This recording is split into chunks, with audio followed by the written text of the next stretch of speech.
प्यारे मित्रों, आराध्य जीवन चैनल में आपका हार्दिक अभिनंदन है।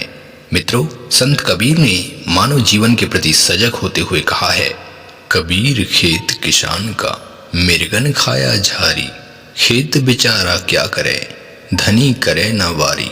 मित्रों, संत कबीर ने मानव शरीर में जो गुण देखा है, इसकी तुलना में कोई भी वस्तु नहीं है। यह शरीर माँ के गर्भ में बनता है, फिर माता पिता और गुरु के आश्रय में रहकर ज्ञान उत्पन्न करता है।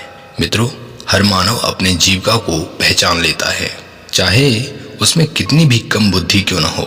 भोजन को पहचान ही लेता है और विश्राम के लिए स्वतः ही सुरक्षित स्थान पर आ जाता है। परंतु दूसरी तरफ देखा जाए तो हर वो मनुष्य जो जीवन में बुद्धिमानी दिखाते हुए जीवन यापन करते हैं, उन्हें आज के युग में स्मार्ट मैन कहा जाता है। और ऐसे लोगों को ही देखते हुए संत कबीर ने कहा है कि जैसे धरती को खेती करने योग्य बनाने के बाद किसान ने इसमें बड़ी मेहनत से अनाज को उपजाया है, परंतु इस लहलहाते हुए फसल की रक्षा नहीं किया गया तो अब तक की सारी मेहनत बेकार ही चली जाएगी।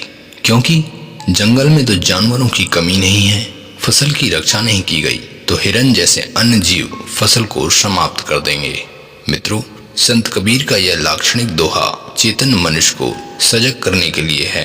मित्रों, मनुष्य का तन ही यह खेती है जो काफी कठिन यातनाओं को सहकर बनता है और बड़ी ही मेहनत से विवेक गुण के माध्यम से ज्ञान रूपी फसल इस जीवन में लहलहाने लगता है। परंतु दुख तब होता है जब इतने प्रखंड ज्ञान के होते हुए भी चेतन रूपी हम किसान इस मृगा रूपी मन से ज्ञान रूपी फसल की रक्षा नहीं कर पाते और सांसारिक गंदे भोगों को जानते हुए भी इसी में प्रखंड ज्ञान को नष्ट कर देते हैं।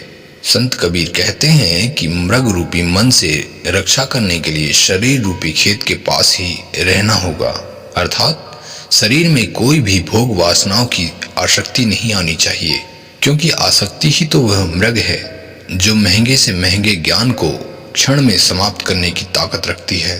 इसलिए हे चेतन रूपी किसान, अपने ज्ञान रूपी फसल की रक्षा कर और इसका सदुपयोग करके परमात्मा को पहचान लो तथा हर जीव पर परोपकार करके जीवन को संवार लो। अन्यथा संसार में मन को लुभाने वाली आसक्तियों की कमी नहीं है और एक बार यदि यह मन ज्ञान पर भारी पड़ गया, अर्थात भोग वासनाओं की लत लग गई, तो फिर इसे बचा पाना असंभव हो जाएगा।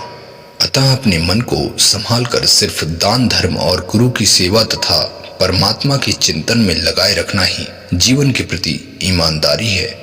प्यारे मित्रों, हर मनुष्य अपनी दिनचर्या को समझता है और खुश रहने के लिए हर सुख साधनों को एकत्रित करता है, परंतु क्या इन साधनों को पाकर कोई तृप्त हुआ है? नहीं ना। तो अपने मन को समझाइए कि शरीर के रहते हुए सिर्फ शुभ कर्म करे, दान धर्म और गुरु की भक्ति के सिवाय कहीं अन्य विषय वस्तु में ध्यान न लगाए, अन्यथा शरीर की जर्जर अवस्था आ जाएगी और सारे ज्ञान का फल व्यर्थ ही चला जाएगा। अतः प्यारे मित्रों, जीवन में सत्य के मार्ग में चलते हुए सत्य की ही रक्षा करनी चाहिए, क्योंकि सत्य ही जीवन का वास्तविक रूप है जिसे हम पहचान नहीं पाते। पता है क्यों? क्योंकि इसके लिए हम प्रयास ही नहीं करते।